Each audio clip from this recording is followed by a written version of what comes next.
Lubog pa rin ang maraming lugar sa Bulacan dahil sa walang tigil na pag-ulan dulot ng habagat na pinalakas pa ng Bagyong Karina.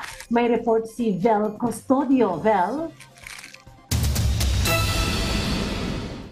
Pahirapan na naman para sa mga residente ang baha sa Barangay Santo Niño sa Pampari, Hagonoy, Bulacan.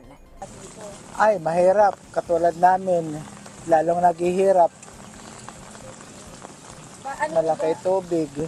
Yung bahay namin bumagsak, ibabad sa tubig.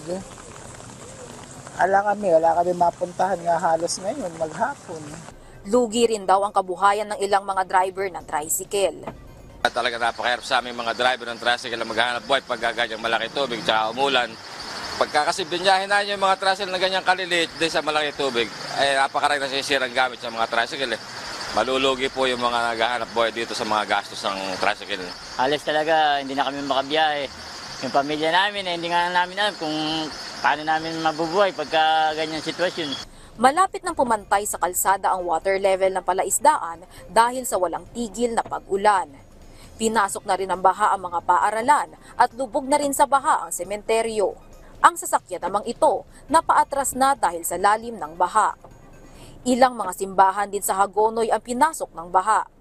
As of 3:38 kaninang umaga, kabilang na ang Bulacan sa nasa orange rainfall warning, kung saan pinag-iingat ang mga tao sa banta ng matinding pag-ulan, pagbaha at pagguho ng lupa. Vel Custodio para sa Pambansang TV sa Bagong Pilipinas.